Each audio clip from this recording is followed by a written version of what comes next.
Hello friends, আমি কেকা আহারে বাহারেতে আজকে আপনাদের সাথে শেয়ার করব একটি আমেরিকান ডেজার্ট ব্রাউনি।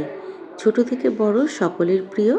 আর 11 রকমের ব্রাউনি হলেও এক একজন এক এক রকম কায়দায় এই ব্রাউনিটাকে বেক করে। আমি এখানে ফ্রেন্ডসদের সাথে স্টেপ বাই স্টেপ কীভাবে ব্রাউনি করতে হয় সেটা দেখানোর চেষ্টা করেছি। যদি ভালো লাগে ভিডিওটা অবশ্যই লাইক করে দেবেন। তাহলে চলুন দেখে নিই কীভাবে ব্রাউনিটা আমি বানাচ্ছি। ব্রাউনি বানানোর জন্য আমি এখানে ডার্ক কম্পাউন্ড নিয়ে নিয়েছি, মোর্ডের ডার্ক কম্পাউন্ড আছে, আর নিয়ে নিয়েছি ডিলিশাস বাটারটা। এটা হচ্ছে প্রধান উপকরণ ব্রাউনির।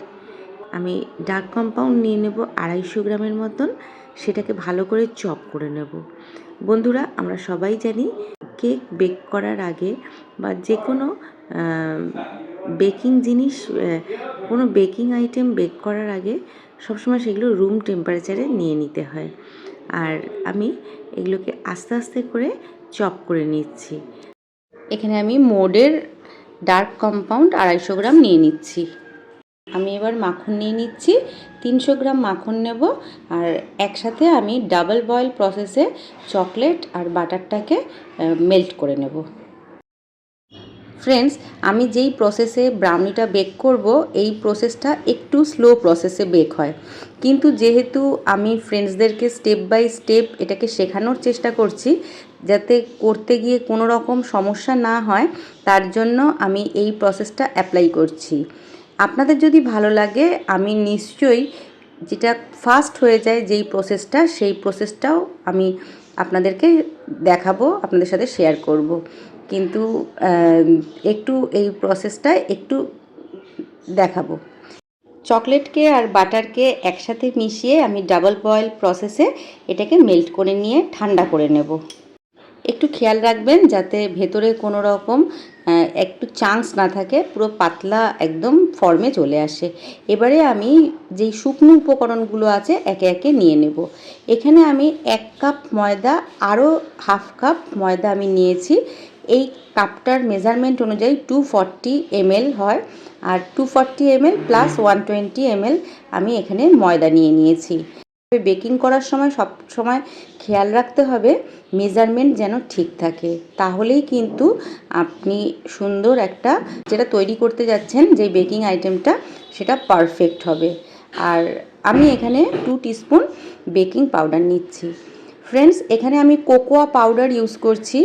আপনারা যদি কোকোয়া পাউডার ইউজ না করতে চান সেক্ষেত্রে আপনারা ওয়ালনাট ক্রাশ করে দেবেন আর বা আমন্ডও ক্রাশ করে দিতে পারেন, কিন্তু আমি এখানে সম্পূর্ণভাবে চকলেটই করতে চাইছি বলে তার জন্য আমি এখানে কোকোয়া পাউডার দিচ্ছি। কোকোয়া পাউডার এখানে আমি 6 চামচ দিয়েছি, মানে 6 টিস্পুন। আর এটাকে ভালো করে আমি একটু চেলে নিচ্ছি। আর দেখুন এরকম সুন্দর করে ছাঁকনি দিয়ে ছেঁকে নিলে তাহলে যাতে কোনো রকম দানা বা লাম্পস না থাকে সেটা দেখে নেব। এবারে এটাকে আমি মিশিয়ে নিচ্ছি। শুকনো উপকরণগুলো আমি একটা অন্য পাত্রে ট্রান্সফার করে নিচ্ছি, কারণ যেহেতু এই বোলটা আমার একটু বড় আছে সেটাতে আমার কাজ করতে সুবিধা হবে, যেহেতু আমি ফোল্ড করব তার জন্য। এখানে আমি চিনিকে গুঁড়ো করে নিয়েছি, যেই সমস্ত চিনি আমরা ঘরে খাই সেই চিনি আমি এখানে গুঁড়ো করে নিয়েছি। কোনো রকম ব্রেকফাস্ট সুগার বা অন্য কোনো সুগার আমি কিন্তু এখানে ইউজ করিনি। চিনিটাকে আমি ভালো করে একটু ছাঁকনি দিয়ে ছেঁকে নিচ্ছি। আর এখানে আমি 1 কাপ মেজারমেন্টে চিনি দিয়েছি, কারণ এখানে আমি 1.5 কাপ ময়দা দিয়েছি, আর যেহেতু চকলেট একটু মিষ্টি হবে তার জন্য এখানে আমি 1 কাপ চিনি ভালো করে ছেঁকে নিচ্ছি। বন্ধুরা, আপনাদের সাথে একটা কথা শেয়ার করে নিচ্ছি। এই মেজারমেন্ট কাপের 1 কাপ চিনি গুঁড়ো করে নিয়েছি আমি। 1 কাপ চিনি নিয়েছিলাম এই হলুদ মেজারমেন্ট কাপে, যেই কাপে আমি ময়দা নিয়েছিলাম সেই ময়দার কাপেই আমি মেপে 1 কাপ চিনি নিয়েছি। আর চিনিটাকে গুঁড়ো করে নিয়েছি, তাতে যতটা গুঁড়ো হয় সম্পূর্ণ চিনির গুঁড়োটাই আমি এখানে কিন্তু দিয়ে দিচ্ছি। আর বন্ধুরা, এর মধ্যে আপনি চাইলে একটু দারচিনির গুঁড়ো মেশাতে পারেন। এর মধ্যে আমি একে একে ডিম দিয়ে দিচ্ছি। এখানে আমি 4টে ডিম নিয়েছি। 4টে ডিম একসাথেই দিয়ে দেবেন না, আস্তে আস্তে একটু মেশাবেন আবার ডিম দেবেন। এরকমভাবে করলে জিনিসটা ভালো হবে। আর আমিও ঠিক সেই প্রসেসটাই অ্যাপ্লাই করছি। প্রথমে একটা ডিমকে ভালো করে মিশিয়ে নিলাম, তারপরে আরও একটা ডিম দিচ্ছি, দিয়ে আবার মেশাবো। এরকমভাবে 4টে ডিম পরপর দিয়ে আমি মিশিয়ে নেব। আমার রেসিপিস যদি আপনাদের ভালো লাগে, লাইক শেয়ার কমেন্টস করবেন। আপনাদের একটা কমেন্টস কিন্তু আমাদের কাজ করার এনার্জিকে অনেক বেশি বাড়িয়ে দেয়, অনেক বেশি মোটিভেট করে। সুতরাং আপনারা প্লিজ প্লিজ কমেন্টস করতে ভুলবেন না। আর কোনো রকম যদি কোয়ারিজ থাকে, ফিল ফ্রিভাবে আপনারা কিন্তু কমেন্টসে আমাকে জানাতে পারেন। ভালো করে এটা মিক্স আপ করে নিচ্ছি।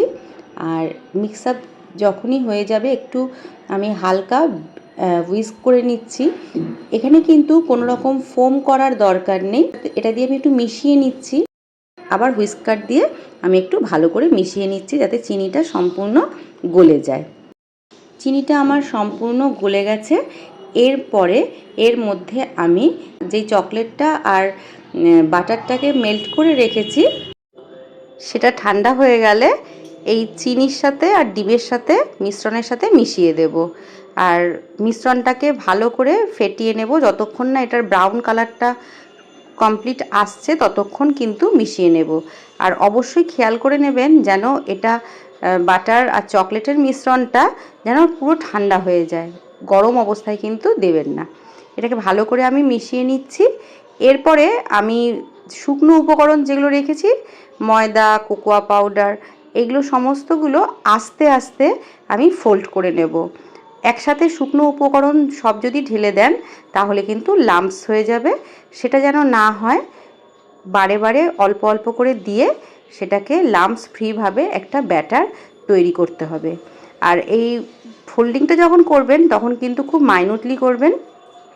শুকনো উপকরণগুলো যেমন অল্প অল্প করে দিয়ে করবেন, ঠিক তেমনি ওভার মিক্স কিন্তু করবেন না। ওভার মিক্স করলে যে কোনো বেকিং আইটেম কিন্তু ফ্লাফি হয় না, সেটা বসে যায়। আর সেই দিকে কিন্তু ভালো মতন খেয়াল রাখতে হবে। আমার ব্যাটার রেডি হয়ে গেছে। এবার আমি একটা বেকিং ট্রে নিয়ে নিয়েছি, তার মধ্যে অয়েল ব্রাশ করে বাটার পেপার বিছিয়ে নিয়েছি। আর এর মধ্যে আমি সম্পূর্ণ ব্যাটারটা ঢেলে দেব। কেকের ব্যাটার 1/3 আমরা ঢালি, আর ঢেলে কিন্তু কিছুটা জায়গা ফ্রি রাখি, কারণ যেহেতু কেকটা ফুলে ওঠে ওপরে, তার জন্য। কিন্তু ব্রাউনি কিন্তু খুব যে বেশি ফুলে উঠবে তা কিন্তু নয়। ব্রাউনি কিন্তু একটু যতটা মাপে দেবেন তার থেকে সামান্যই ফুলে উঠবে।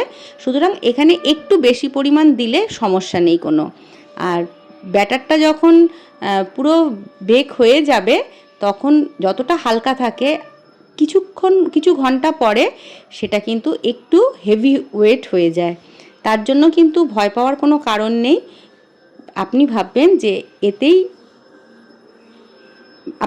আপনি বুঝতে পারবেন যে আপনার ব্রাউনি একদম প্রপারভাবে বেক হয়েছে। আর বেক হয়েছে কি না সেটা বোঝার জন্য আমরা যেমন কেককে যেভাবে টেস্ট করি, কোনো একটা টুথপিক দিয়ে দেখে নিই পুরো ওপর থেকে নিচ অবধি কোনো ব্যাটার এসছে নাকি, টুথপিকের গায়ে কোনো ব্যাটার লেগেছে কি না। যদি টুথপিকের গায়ে ব্যাটার লেগে থাকে তাহলে বুঝতে পারবেন হয়নি। ঠিক ব্রাউনিও ঠিক সেভাবেই চেক করা হয়। ব্যাটারটাকে এদিকে আমি যখন রেডি করছি বেকিং ট্রেতে, তখন কিন্তু আমি 10 মিনিটের জন্য 180 ডিগ্রি সেন্টিগ্রেড তাপমাত্রাতে আমি ওটিজিকে প্রিহিট হতে দিয়েছি। এই ব্রাউনিটা আমি 40 মিনিটস প্রথমে বেক হতে দিয়েছিলাম, কিন্তু তারপরে দেখেছিলাম যে এটা আমার একটু কাঁচা ছিল, তার জন্য আমি আরও 20 মিনিটস এটা কিন্তু বেক হতে দিয়েছি। আমি প্রথমেই বলেছি এটা কিন্তু একটু স্লো কুকিং প্রসেসে এই ব্রাউনিটা বেক হয়, তার জন্য একটু টাইম কনজিউমিং এটা হয়। আর আমি পুরো বেকিং ট্রেতে এটা রেডি করে নিয়েছি। এখন আমি এটা ওটিজিতে দিয়ে দেবো। আজকের মতন তবে এই পর্যন্তই। আবার দেখা হবে নতুন ভিডিও, নতুন রেসিপির সাথে। ততক্ষণ ভালো খান, সুস্থ থাকুন, শুভ চিন্তা করুন। ব্রাউনি আমার রেডি হয়ে গেছে। নমস্কার, ধন্যবাদ।